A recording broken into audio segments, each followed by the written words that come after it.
Krishnashaha Yadutaham Tvaya Prishto Vairajat Purushadidam Yathasi Tadupakyaste Prashnan Anyams Chakritsnashaha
Yat what?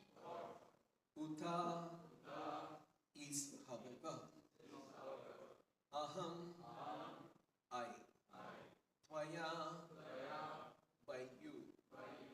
Prishtaha I am asked. Vairajat from the universal form. Purushat from the personality of Godhead. Idam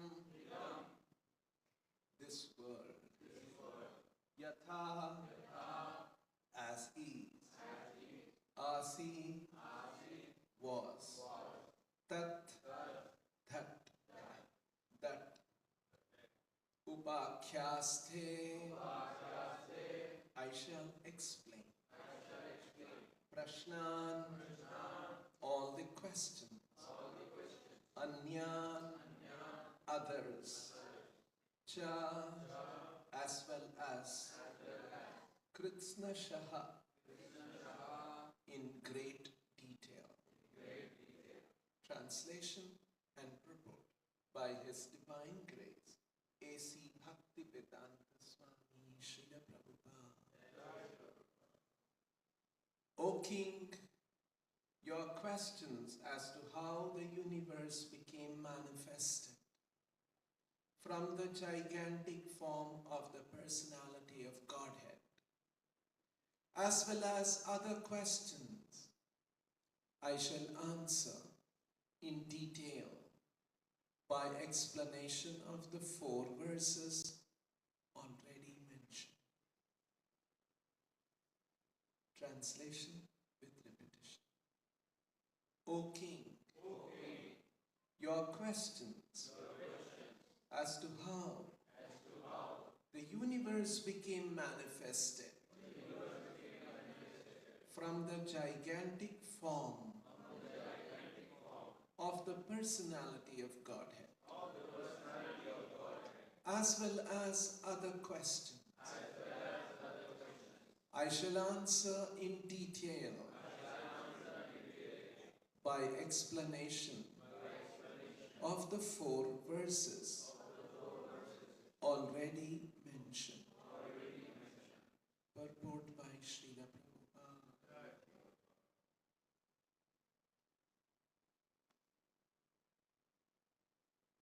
As stated in the beginning of the Srimad Bhagavatam, this great transcendental literature is the ripened fruit of the tree of Vedic knowledge. And therefore, all questions that can be humanly possible regarding the universal affairs, beginning from its creation, are all answered in the Srimad Bhagavatam. The answers depend only on the qualification of the person who explains them. The 10 divisions of Srimad Bhagavatam, as explained by the great speaker, Srila Shukadev Goswami, are the limitation of all questions, and intelligent persons will derive all intellectual benefits from them by proper utilization. Thus end the Bhaktivedanta purport of the second canto, 9th chapter of the Srimad Bhagavatam, entitled Answers by Citing the Lord's Version.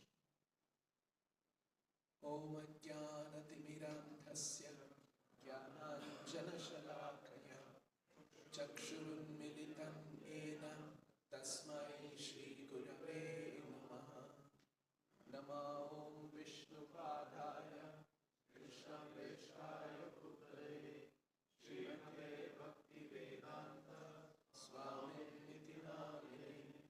Namaste Saraswate Deve Gauravani Pracharine Nirvishesha Shunyavadi Paschatya Deshatarine. Jaya Shri Krishna Chaitanya Prabhu Nityananda Shri Advaita Gadadhara Shri Vasadi Gaura Bhakta Vrinda. Hare Krishna Krishna Krishna Hare Hare, Hare Rama Rama Rama Hare Hare. This is the concluding verse of the 9th chapter.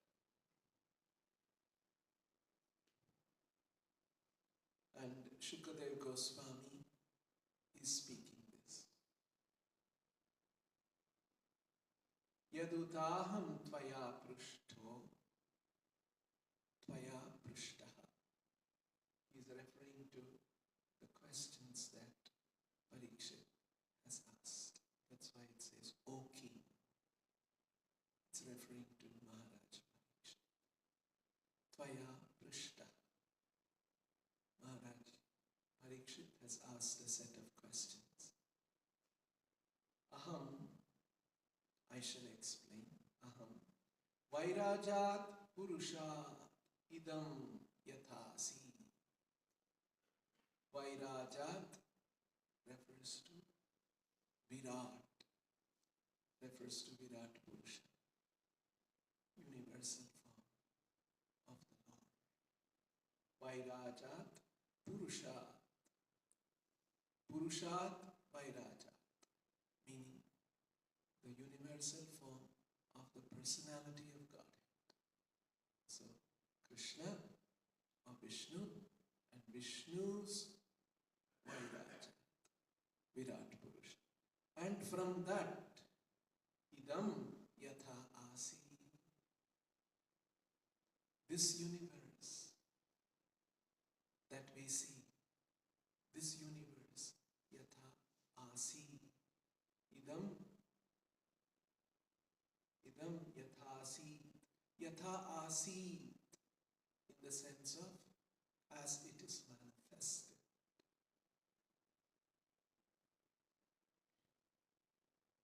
Uphakyase tat uphakyaste. I shall explain. How about other questions that Maharaj Parikshit had asked? Prashnan anyamscha. And other questions also.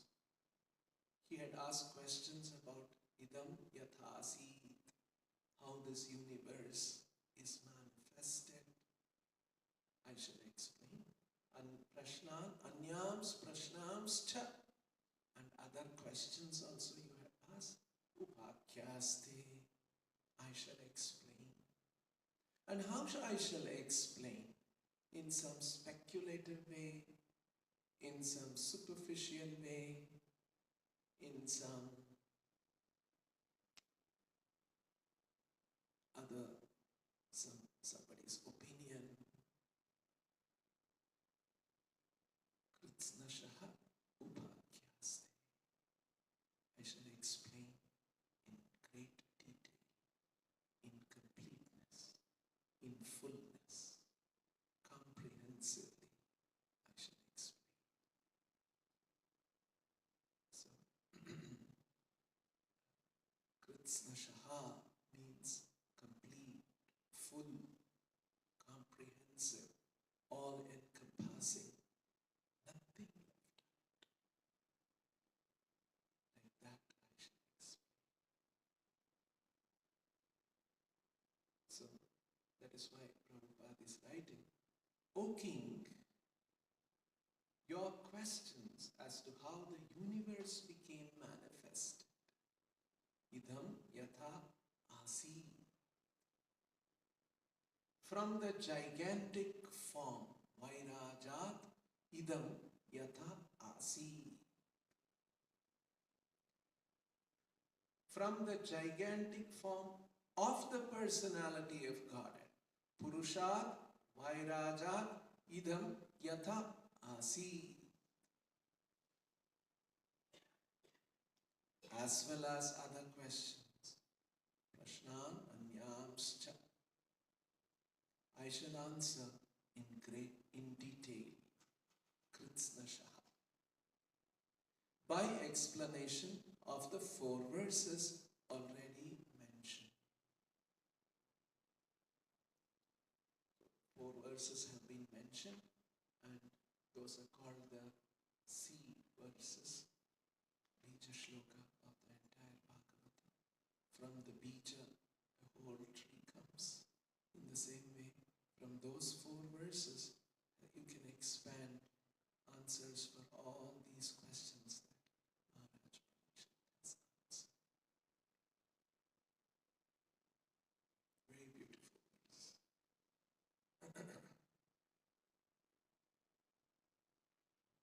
And a very beautiful purport. You'll see how there is in Srila Prabhupada's presentation of the Vedic literatures, there's one very special quality of Srila Prabhupada. Prabhupada has immense Shraddha in the words of the Shastra, in the words of the Acharyas. There is one expression, Shraddha Samruddha, full Shraddha. Samruddhi Shraddha, very rich with Shraddha. Prabhupada's explanation. Not easy to find. I'll show you how Prabhupada is saying. Why in this context I'm mentioning this.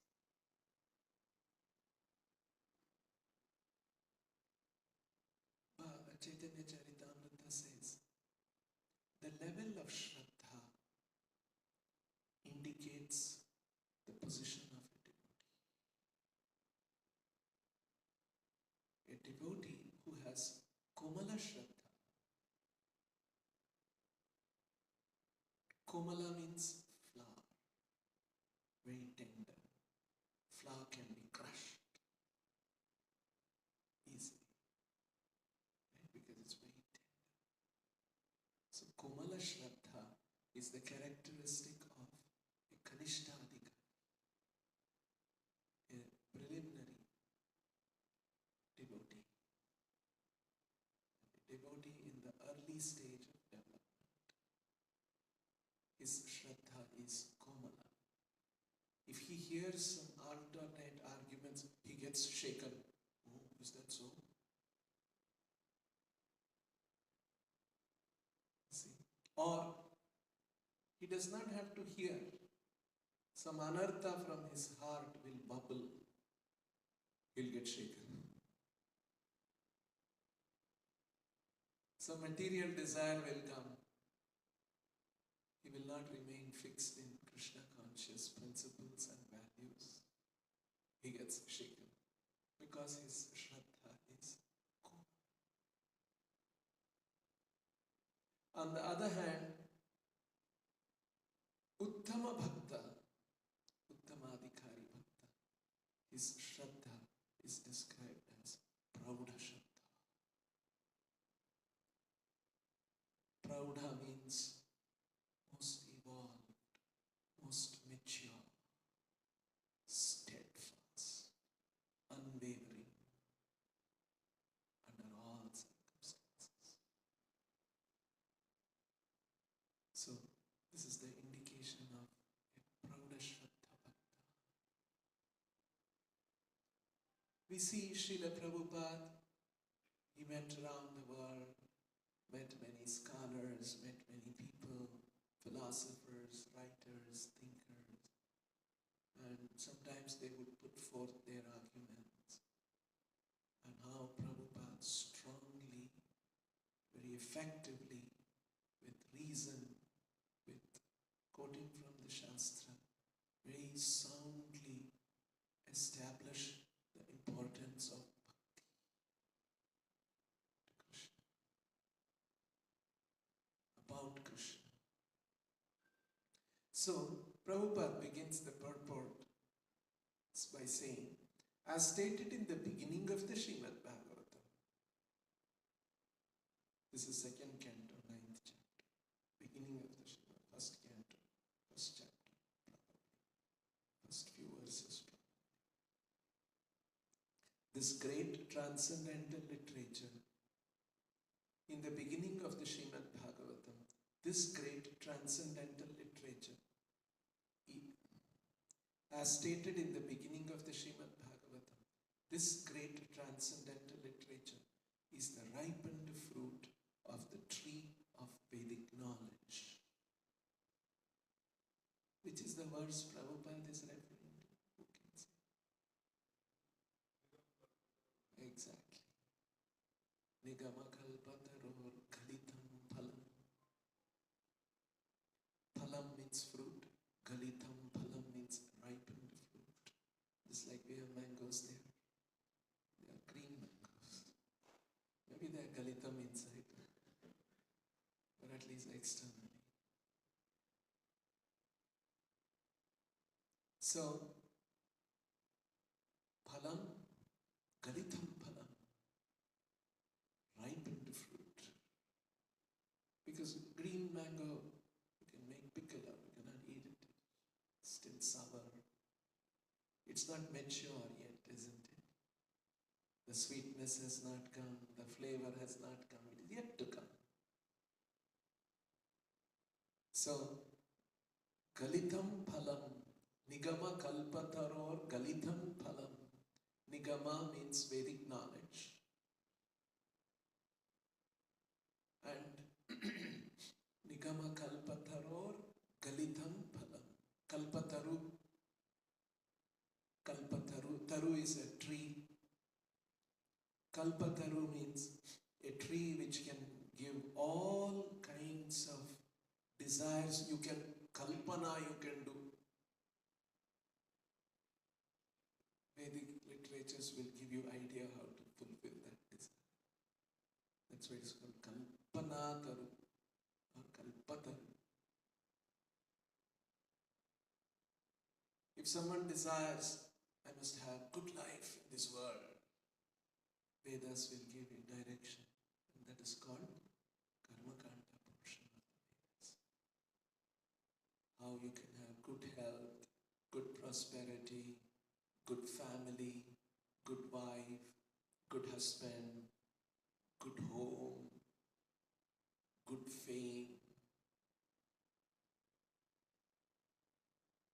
Yami mam pushpitam vacham Pravadanti avipaschitaha.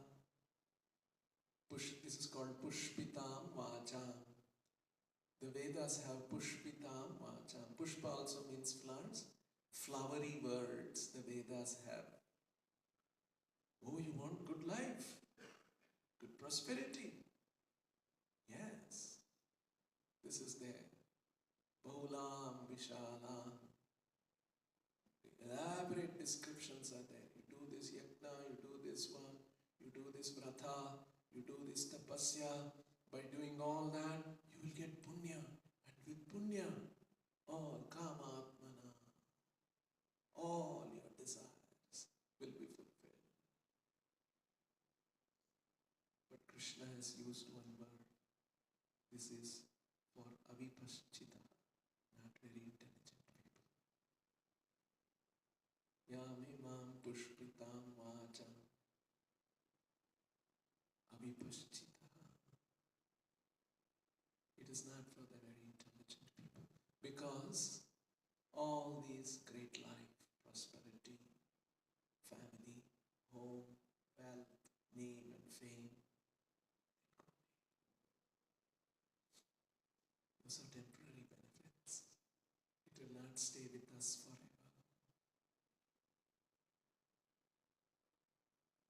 Yamimam pushpitam vacham pravadanti avipaschitaha vedavada ratha partha nanyadasti iti vadinaha. See, the thing is, Krishna talks about there is a consciousness. We all have a consciousness. Right? This chair doesn't have a consciousness. This mic stand does not have any consciousness. It has no feelings.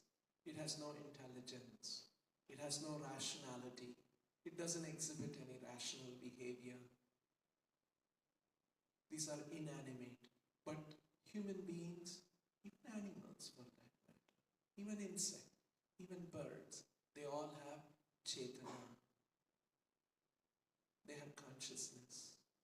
And because of consciousness, there is thinking, there is feeling, there is desire, there is ambition, there is aspiration, there is hope. Even a small ant crawling on the floor has got hope. I will get one sugar crystal today. I'll get something. I'll get a hole where I can be safe. It has hope, right? It is looking for on its side. It is why it is crawling. Right? It's walking somewhere busily. Birds are flying. Animals are walking around, wandering in the forest. And human beings also. We are also driving in 4 cars, like Prabhupada said. They run on 4 legs. You run on 4 wheels. For the same thing. Where is the sugar? Where is the hole? Where is the food? Where is our hope? Where is our safety? See how Srila Prabhupada pointed this out. On the other hand, before coming in touch with Srila Prabhupada's books, we would see prosperity, especially in Western countries. We'll get bewildered. Oh, see, so nice. Srila Prabhupada gives us a perspective. This consciousness where we are attracted to these temporary things, it is called avipaschita. But when the consciousness is at that level, nanyat asti iti vadinaha, there is nothing but prosperity in this world. That's life. You must work hard. You must become famous. You must become rich. You must have all the wealth in the world that is possible. There's nothing else in this world. Nanyat asti iti vadinaha. They argue like that. Their conviction is there like that. That is everything. Kamatmana para, kamatmana swarga para. Not only this life, next life also. I remember one rich person telling, You know, when you drive in our country, at the signal light, somebody will come begging. So this person was saying, today I'm sitting in a car, a very rich person. Today I'm sitting in a big car and there's a driver driving me. Next life, what will happen? Will I become like this person? Begging? I get scared when I see that. This person must. See? So, when you have that consciousness, this is all wonderful, and then you think, what will happen to me next life? So, Kalpataru, all Kalpana, next life what will happen? Don't fear. You do this karma kanda, next life also you will have prosperity. That's called karma kanda. Not only this life, in your next life also. You will be Swargapara. You will be heading towards Swarga. And that is Nanyat Asti Iti Vadinaha. And so they argue. There's nothing else. This is it. Good life here, good life later. This consciousness is not very evolved consciousness. That is why Krishna says, Avipaschita. There is something much more than this. And there is more and more evolution of consciousness possible. And as consciousness evolves, what will happen? Your desires will become more evolved. Not that desires will go away. Material desires will go away. But there will be new kind of desires with new understanding that will come about. Because not that you become desireless means this chair has no desire. No, we are not talking about that. We are talking about inappropriate desire, material desires, anyabhilashita shunyam. Material desires, anyabhilasha should go away. And with new knowledge, new understanding, newer desires should come about. And enriched with that new desire, what will we aspire at that time? All of this. And the highest level of aspiration, highest level of evolution, and at that highest level, what we will desire, and what we will do, what we can do, all that is also explained in the body of Vedic knowledge. And that most evolved knowledge is explained in the Bhagavatam, and that is called Kalitam Phalam, Nigama Kalpataro Kalitam Phalam.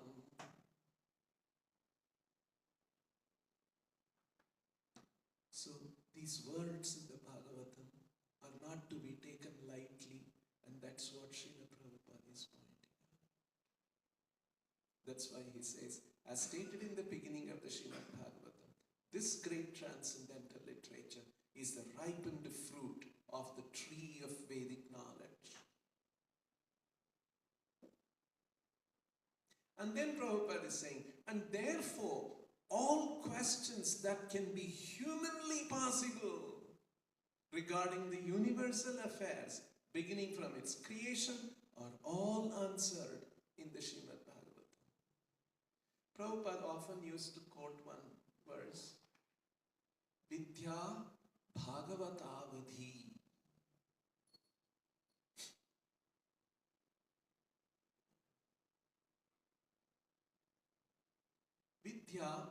Vidya means education. We all want to get educated. We go to schools, we go to colleges.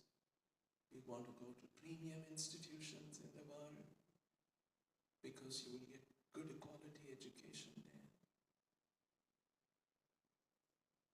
Now, avadhi means limit, up to. That's the sense of the word avadhi. Vidya Bhagavatavadhi. Your education should be up to Bhagavatam knowledge. In other words, Bhagavatam is the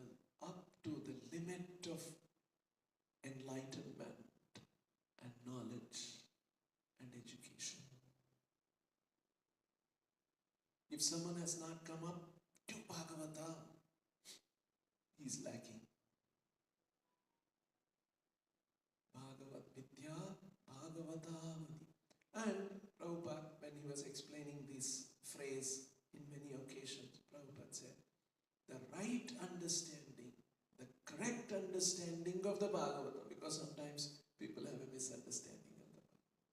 Sometimes people have a misreading. You know, when you read a scripture like the Bhagavatam, it is full of grave statements. You must understand, and then there is, and it's voluminous, 18,000 verses.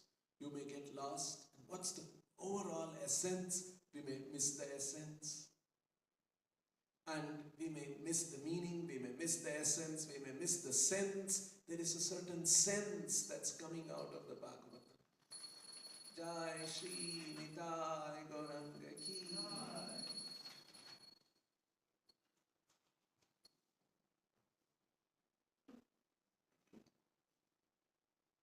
So, Vidya Bhagavatavati, the right understanding of the Bhagavatam. One should come up to that. That is the limit of enlightenment, limit of education. So Bhagavatam is considered to be the summit because it's Galitam Palam. It's not only Galitam Palam, it is Shukamukad Amrita Drava Samyutam. It is said that if there is a fruit in the tree and if a parrot has pecked it, parrot has tested it. It's sweet. The word Shuka has two meanings. Parrot, Shuka means parrot. It also means Shuka, Shukadev Goswami, from whose mouth this Bhagavatam has come. Shukamukad Amrita Dravasamyutam. Samyutam means condensed. Just like you have milk and you have condensed milk. Condensed milk you taste, it's very, very, very nice. Or when you make milk and you make rabdi, then it's very rich. All the water, everything is gone and things have become. Amrita Dravasamyutam. The Srimad Bhagavatam is such a literature. It is full of Amrita, nectar, condensed nectar of the ripened fruit of Vedic knowledge spoken by great sage like Shukadev Goswami. And hence, any question that a human being can think of asking, all of them are answered. Anyamscha prashnanscha. All of them are answered. This is the position of the Bhagavatam. So we should know that this is the kind of knowledge that we are dealing with. And another important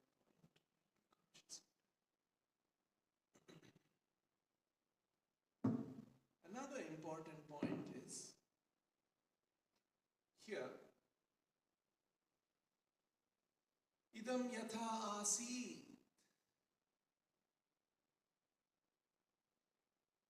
Vedic literatures, this is another important thing that Srila Prabhupada points out. Vedic literatures, when you say Vedic literature, what comes to our general understanding is, it's about some god, it is some religious text for all the religious people who go to God, who do some tapasya, for such people. No, it is knowledge. It is also to explain yatha, idam yatha asi. How this universe existed, how it came about, why it has come about, what is its position, what is, and we are part of the universe, isn't it? We were also born. Someday we were born, and then we went to, grew up, and then went to school, college, got some understanding. We are part of the universe. We are part of this universal phenomenon. and we come for some time. We say, some time. There is something called time in this universe. Time is what is pushing everything. Last night, time pushed us to sleep. Early in the morning, time pushed us to wake up. In the daytime, if somebody is sleeping, hey, what happened to you? Why are you sleeping? So time wakes us up. Time engages us in so many activities. And time keeps moving. And we know at some time we die. Time pushes us up to the extent of final death and departure from this world. So why all this? Why there? You suppose there was a world without time, or suppose there was a world with fixed time, nothing changing. How nice it would have been. We will not age at all. Of course, when you go up and get birth, you'll be a baby forever, which may also not be very good. So why all this is happening? There is a time factor which is moving things, and my own body, I am getting old. And one day, sometimes doctors say, see, can't help it, it is old age.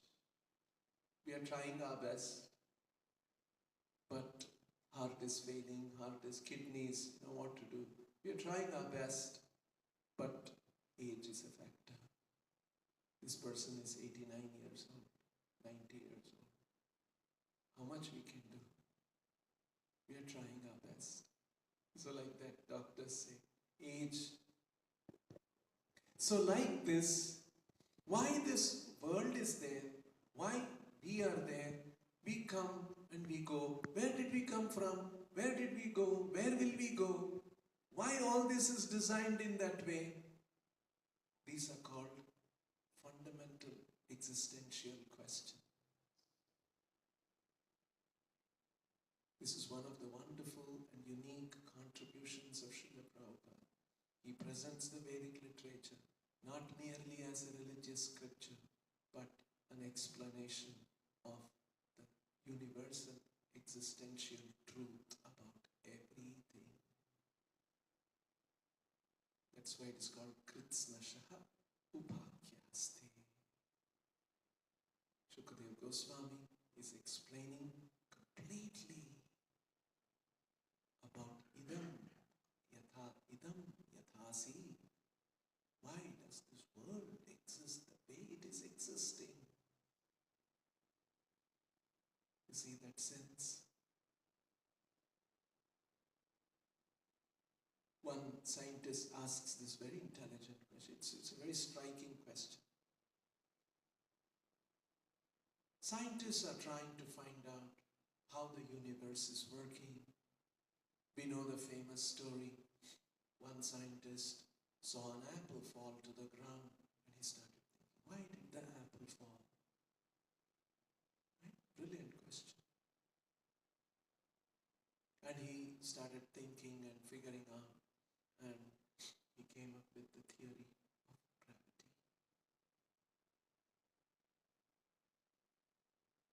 So like this, why the force which pulled the apple down is the same force that is holding the earth and the moon and the sun and the planets in the universe. These are all great discoveries, isn't it? So, these are considered trying to understand the universe, how it exists. These are the forces that work. And then we know there's another story. There was a man who sent a kite to the sky. And he had a silk thread.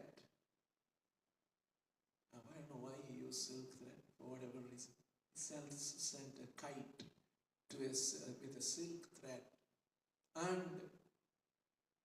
And it was thunder and lightning was coming. And then he got a shock. Oh.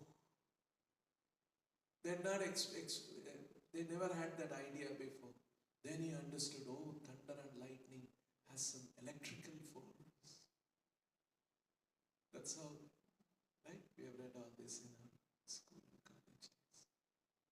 That's how there is an electrical force. Then they had people who wanted to travel different places. They would go in the ship. And they had figured out there is some kind of a metal, and if you hang it, it will always show north and south. Oh, there is a magnetic force. See how all these things were discovered? Gravitational force, electric force, magnet. This is what scientists are doing. So this scientist who's writing a book, he says, scientists are discovering the world and the different forces in the world and such things. But a very fundamental question remains. Why does the universe exist for the scientists to study? Why doesn't nothing exist for scientists to have no work at all? Why does the universe exist? You see, it's a very important question. Why does the universe exist?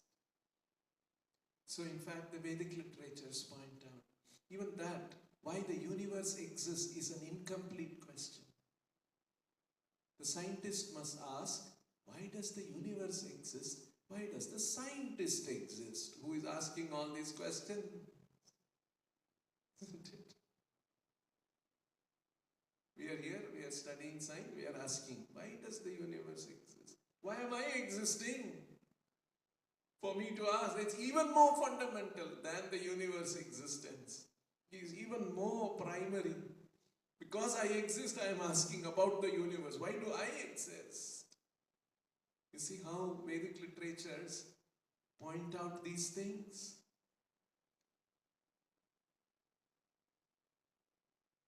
I remember another occasion, I was watching in some museum, many years ago. I was quite young at that time. Not very young, but younger than I am.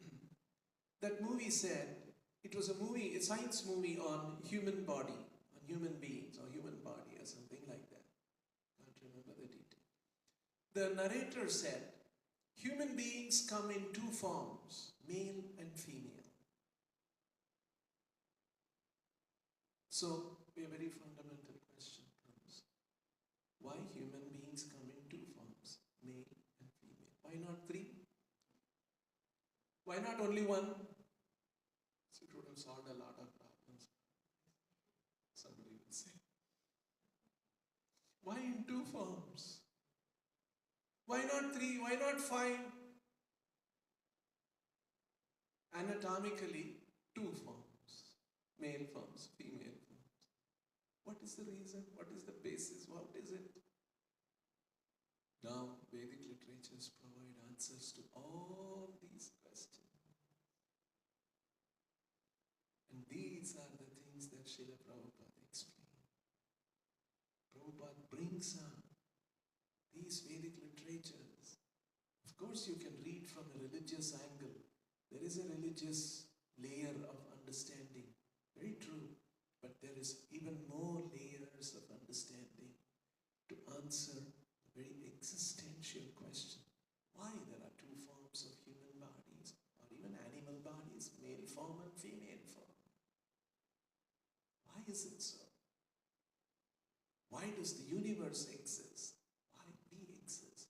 Why does Kala exist? Why are things the way they are? Why there are rich people? Why there are poor people? There is suffering, happy people, suffering people. All kinds of things exist. Why is that? Idam yathasi. This world and all its affairs that go on. Why it is so? Kritsnashaha upakyaste. In completeness, I shall explain. So this is the body of knowledge that is there in the Srimad Bhagavatam we have stumbled upon by the mercy of Srila Prabhupada. We were not in our lives looking, let me get the highest knowledge. Nothing, isn't it? We were also like anybody else, running after education. Some good job I will get, good money I will make, good name and fame I will make for myself, for my family. These were simple goals that we were having in our lives. But somehow we came in touch with Srila Prabhupada. Guru Krishna Prasade Paya Bhakti Lata Beej, and he sowed one seed of bhakti in our heart. No, don't run after all these things. These are temporary things. There is something much more to be understood. You see how this is? So that's why we should be fortunate to stumble upon this Vedic knowledge. Not easy otherwise. We stumbled upon this ripened fruit of Vedic knowledge. Not even a green mango, not even a small mango, not even a flower of a mango. This is the position of this Vedic knowledge. Nigama kalpataror kalitham phalam shukamukad amruta drava samyatam. And that's why Srila Prabhupada is pointing out in this context, idam yathasi anyams prashnanscha upapyaste. I shall explain all the questions that you have asked. And that's why Prabhupada is saying in the purport here,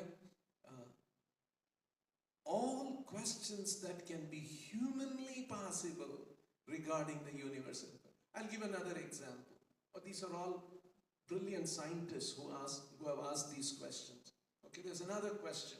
Another brilliant scientist in the world, he asked, he traces, long ago, people were aborigines, they were hunters, gatherers, they were wanderers, right? That's how, and they had some tools and implements, they were killing animals and eating and so on. These were cavemen, they would live in caves. That's how humanity was, at least according to modern history. Western version of history. We have a different version. But that's okay, we'll keep that aside, our version, for a moment. And we are just talking about secular, mainstream knowledge that we all study in school and college, everywhere in the world. This is what is presented. And gradually, people became more and more intelligent, and all those great intelligent men were all in the Western countries. That's the understanding we are all told. We read in that. And anyway, whatever that is, we'll not go there at this point of time.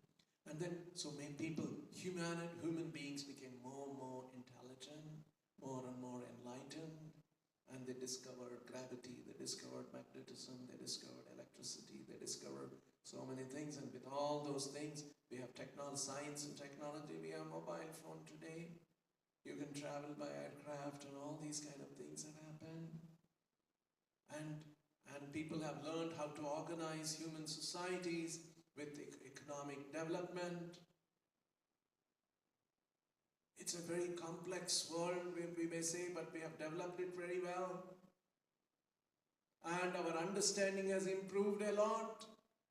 So he asks a question. Human being, if you study last 500 years or 6,000 or 7,000 years, the intelligence has been increasing, as he said. I'm quoting the scientist. He asks a question. Is there a limit for evolution of human intelligence, or there is a limit it reaches and after that human intelligence cannot evolve? Very intelligent question. Is there a limit to human evolution of human intelligence, or there is a limit and beyond which we cannot understand anything? Because we see limitation of intelligence in other species, like for instance an animal, a dog or a cat or a monkey. You sit in front of a dog or a cat and you try to explain, say for example, about our democracy in our country or anywhere in the world. Every 5 years we vote and he becomes a prime minister of the country. Do you understand? The dog can understand. There's one interesting example. President Obama, he became president, right? He used to live in, his house was somewhere in Chicago. And then he won the elections, and then he went to the Washington, and then he became something, and then finally he won the presidential election. And when somebody becomes president of America, where do they go? They move their residence to the White House. Right? Very, very special building in the world. Tourists go from outside, they see, take photographs. I went to White House. So it's a big thing, obviously. So now, when President Obama and his family moved from Chicago, their home, and they came to White House, he brought his wife, obviously, his children, and he also had one dog.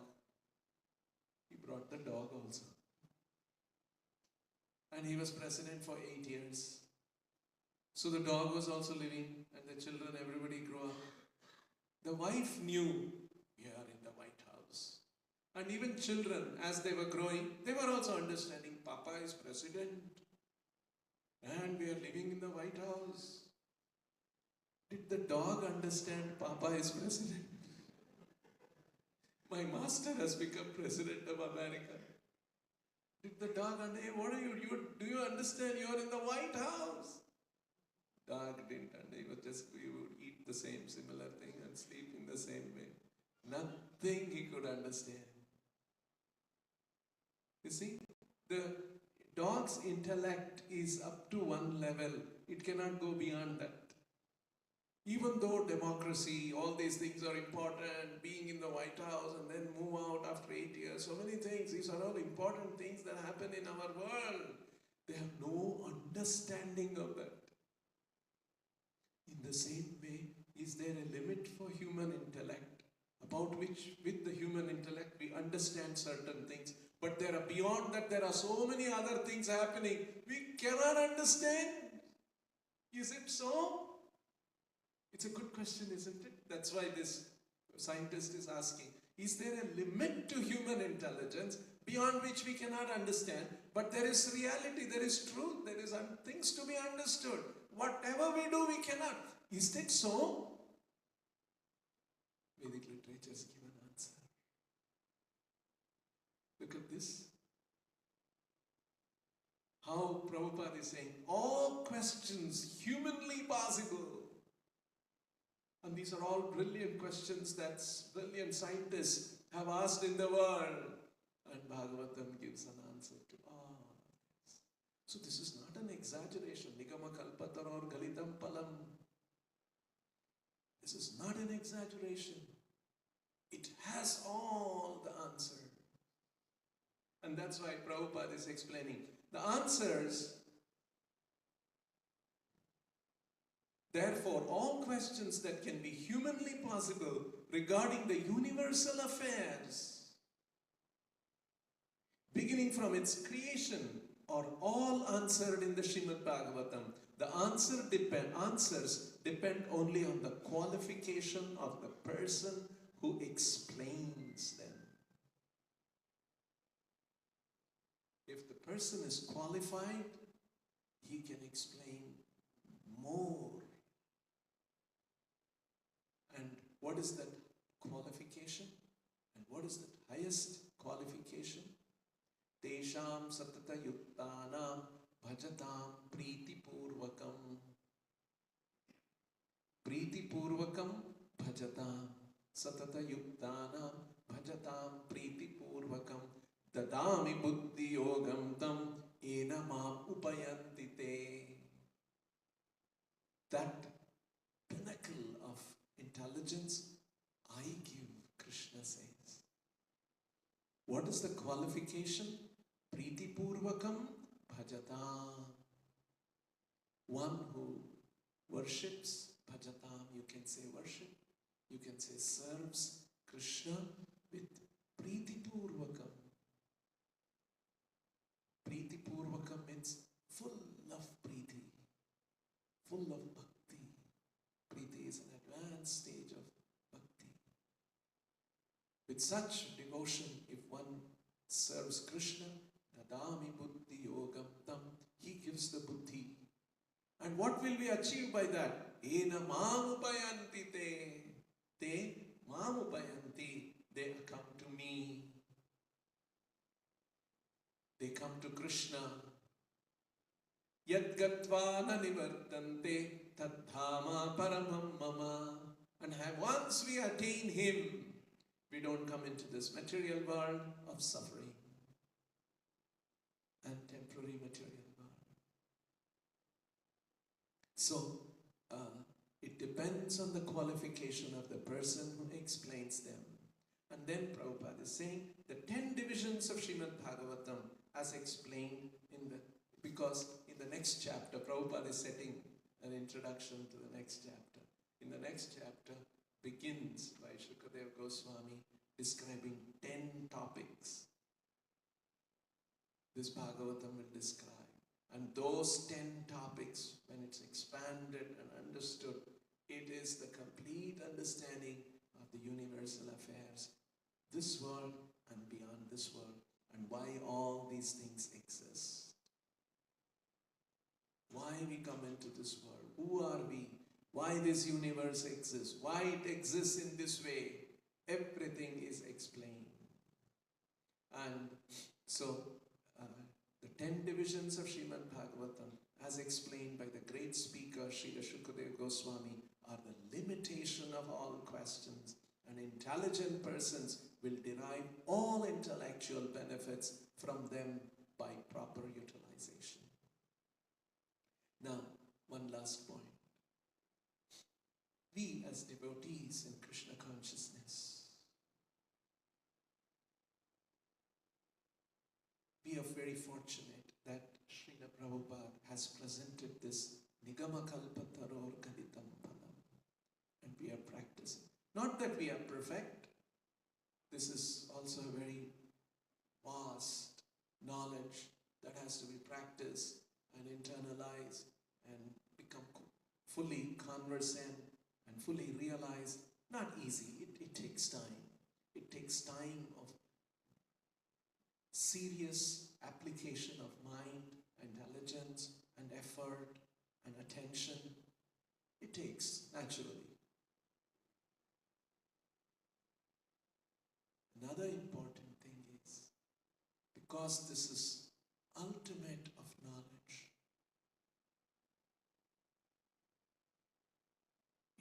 a person who is understanding this, absorbing this, should exhibit very elevated character and behavior also.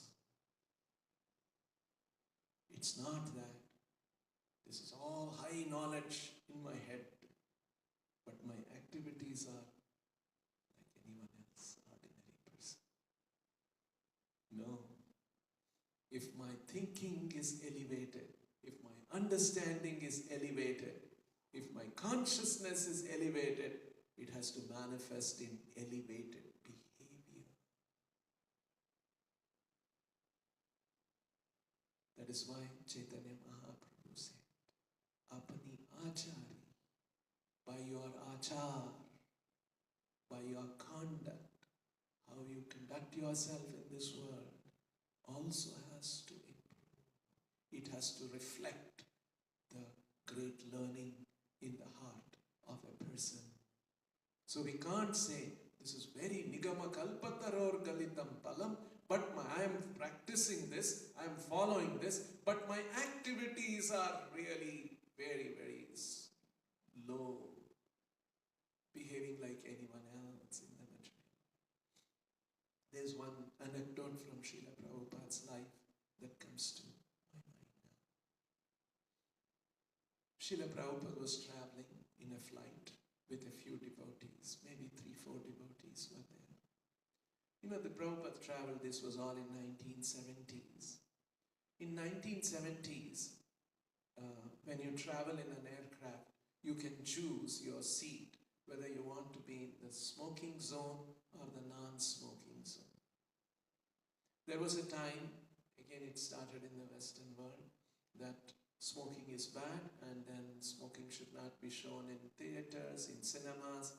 So, the hero would be smoking. So those ideas changed last 30 years or so. So, because smoking is not good for people. And so they don't show smoking and such things anymore in cinemas. I think so. I'm not so good at that. Anyway, so, and now we see that all flights are no smoking. Public places should not be, you cannot smoke. These kind of ideas have come about in the world. So, Prabhupada and his devotees would buy the ticket for him, and obviously they would buy in the non-smoking area. They would have their seat, and Prabhupada was sitting, and there was a devotee sitting next to him, and they were flying. And there was a football team in that flight.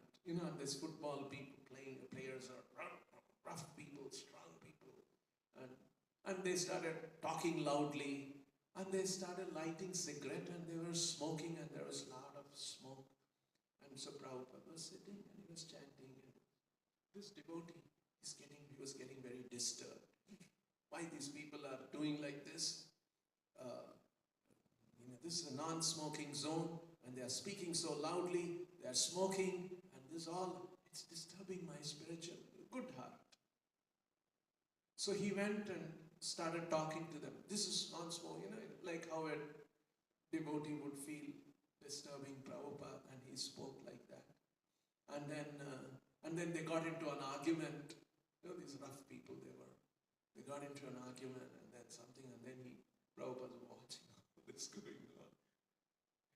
And then this devotee came back and sat down, and they quietened a little, but then once again, after a few minutes, they started speaking, and again, this devotee got a little upset. And then he thought, now again, he wanted to get up and go, and again, probably got more angry.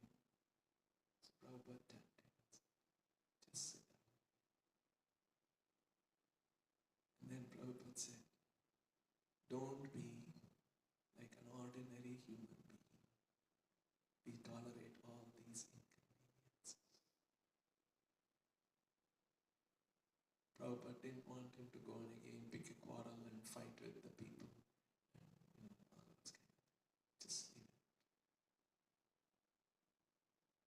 That's how these people are. Just tolerate.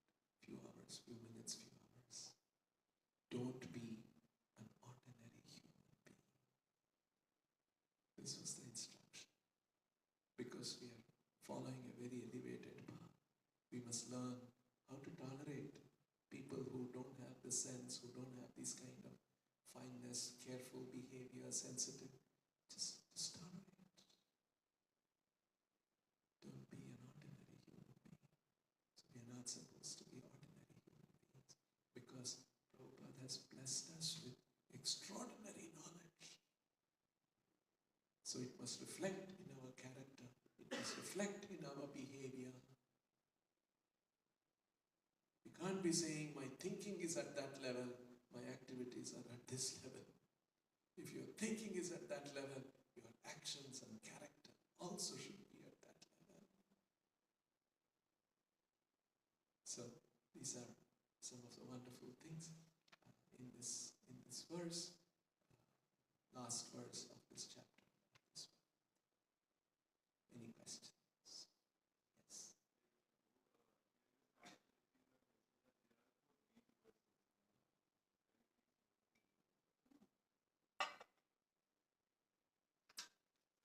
It's there in this chapter.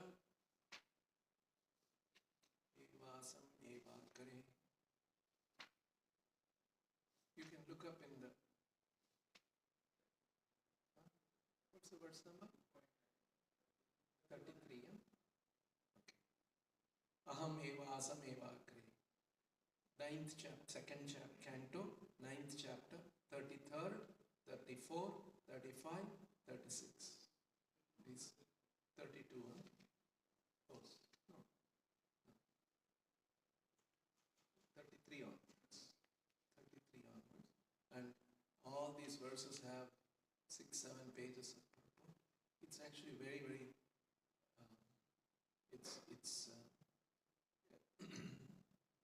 it's very profound.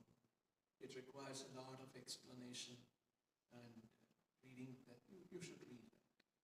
And so those 4 verses have been expanded into 10 subject matters, and the 10 subject matters have been further expanded, and it goes on. In fact, when Brahma explains this knowledge to his son and disciple, Narada, he tells him, Tvametat vipuli kuru. Now I have explained this. Now you further enrich it. Further expand this. Tvametat vipuli kuru.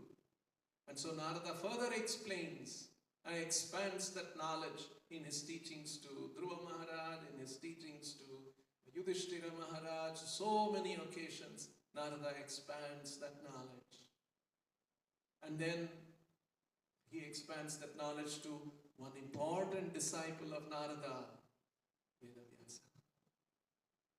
And Vedavyasa compiles all the Vedic knowledge, which is an expansion of those 4 verses. And then Vedavyasa writes, Srimad explains the Bhagavatam. And Bhagavatam's further explanation, 18,000 verses into so many purports, is further Vipuli Karanam by Srila Prabhupada. See how down the ages this knowledge is being expanded.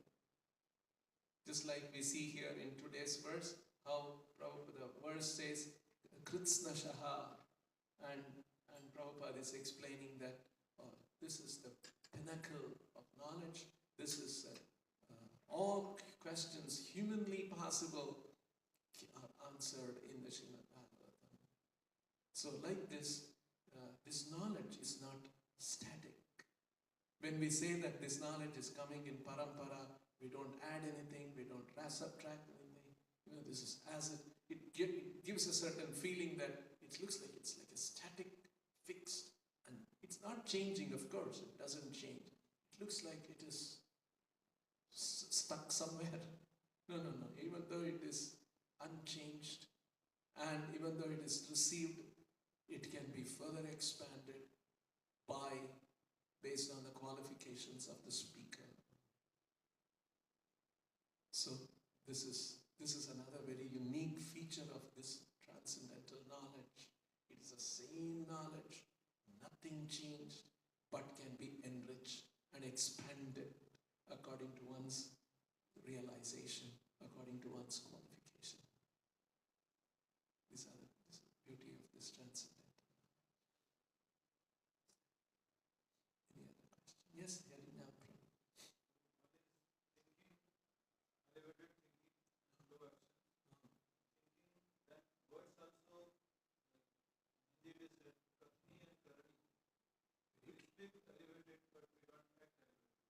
Very true.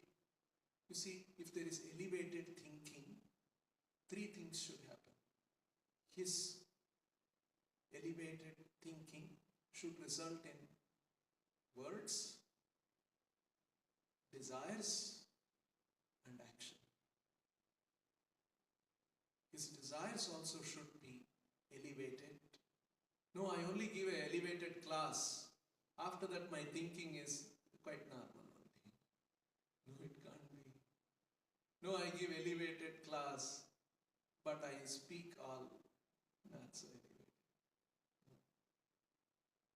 My action. In other words, this knowledge is meant to transform our heart and pervade all aspects of my being. My thinking, my feeling, my emotions, my aspirations, my words, my activities, my interaction with the other people.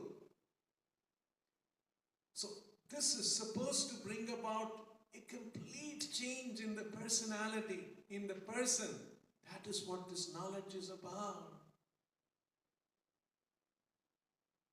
So it completely changes. It is meant to bring about the transformation. So it is a fact. Words also should become elevated. desires should become elevated. Aspirations and goals in life should become elevated. Our character should become elevated. Our conduct also should become elevated. That is the change, an overall change that this knowledge can bring about. That's the potential of this knowledge. Very, very elevated, exalted knowledge. Nigamakalpataro kalitam.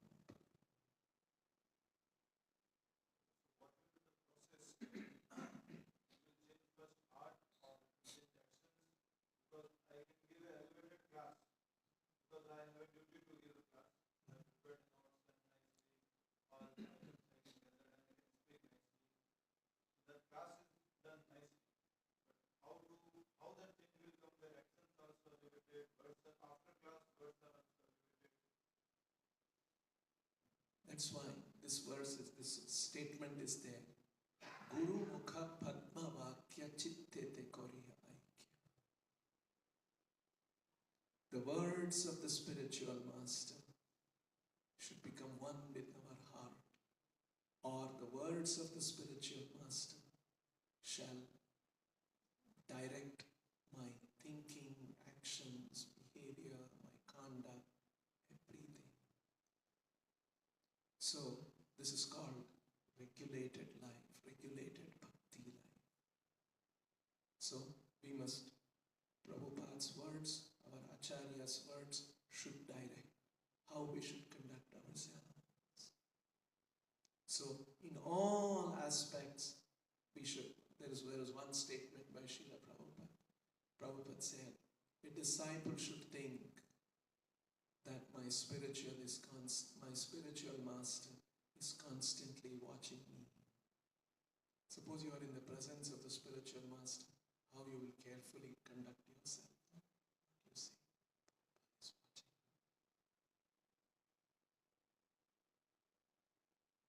And in fact, Prabhupada and Krishna, he is watching.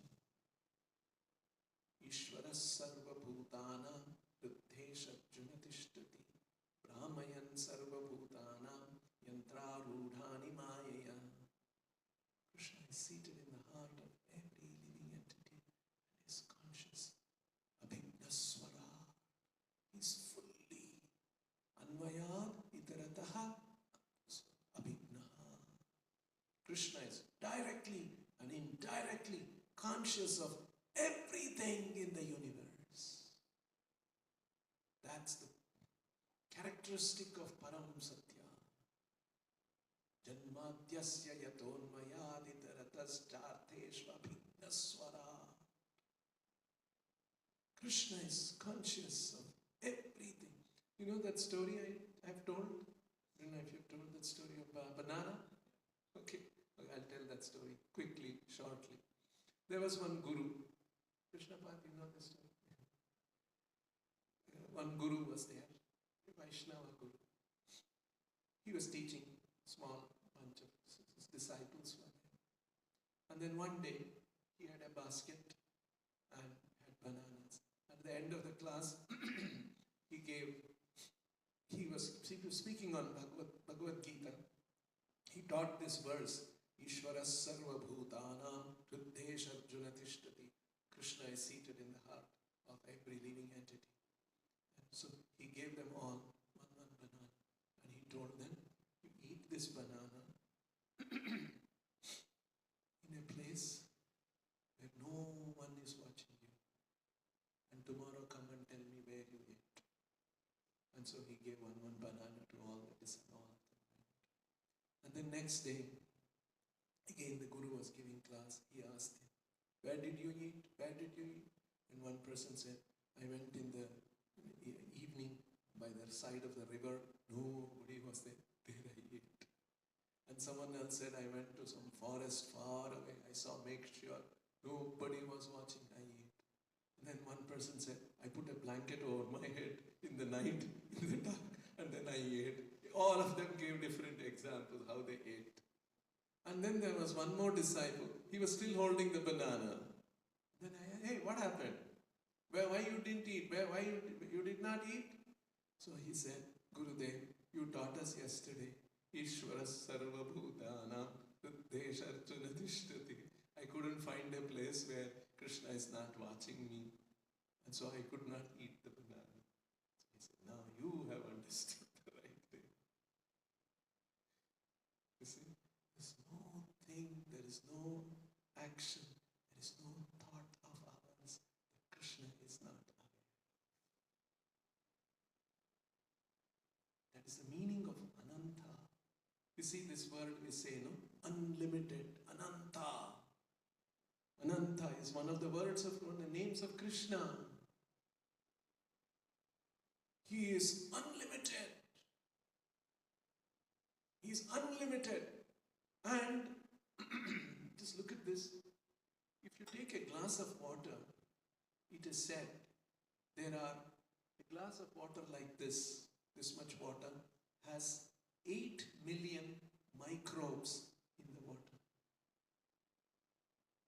8 million. And every microbe is one soul. And every soul is part and parcel of Krishna. One glass of water, 8 million. You take ocean of water. How many microbes are there? All of them, all of them. Mamai Vamsho Jiva Loke Jiva Bhuta Sanatana. All of them are Amsha of Krishna. Can you imagine? How many Amshas are there? And all of them. And what is the Swarupa of the Amsha? Jivere Swaruphoy Krishnera Nityada. All these Ananta living entities are his servant. He is a master who has got Ananta servants. What a master he must be. What is his capability? What is his capacity? Isn't it? And so he is Lord, and these living entities exist, and they have come into this material world. And what is this material world? The material world is one platform of Panchabhuta, of Manas, of Buddhi, of Ahankara, given to the living entity for trying out their desires independent of the Lord. Because the living entities who have become Krishna Bahir Mukhaji, Bhagavan Chakare. Why are we here in this world? Every one of us have different desires. I want to become that. I want to do that. I want to achieve this. I want to achieve this. Very rarely we think, what does Krishna want? I will align myself with Krishna's desire for me. That's called Sharanagati. Atma Nikshepaha. To have no desire other than the desire of the Lord. It's called Atma Nikshepaha. One of the characteristics of Sharanagati. So, where was the question? The question is, so like this, this is Krishna's position. He is conscious, he is aware of every thought that is going on in our hearts. We can't cheat him, we can't hide from him. He is the Supreme Lord, he is Abhigna. And because he is so powerful, he is so Ananta, his Shaktis are Ananta, his awareness is Ananta, his enjoyment is Ananta. See, that's the position. That is our position. We are his servant and Krishna is the master. And we must serve for his pleasure. Atmendriya truptihi kamaha. Krishnendriya truptihi premaha. That is prema. To think of Krishna's pleasure, not my pleasure. This is the kind. So our actions, everything should be guided by the spiritual master and based on his instruction. That's the meaning of a disciple. Prabhupada explained, who is disciplined by the spiritual master, and hence if we are careful in our conduct, I Krishna is watching. Prabhupada is watching. Prabhupada has given this instruction. So I must conduct myself correctly, rightly. I should speak rightly. Be conscious of this always. Is one of the guidance Prabhupada has given, that so that our activities, our thoughts, our actions, our speech, everything is done in a more careful manner, reflecting the elevated philosophy we are trying to follow. We are trying to practice. We'll stop here. Grantaraj Srimad Bhagavatam ki Shri Shri Radha Vrindavan Chandra ki Shri Vrindavan Dham ki Shri Shri Nitai Gauranga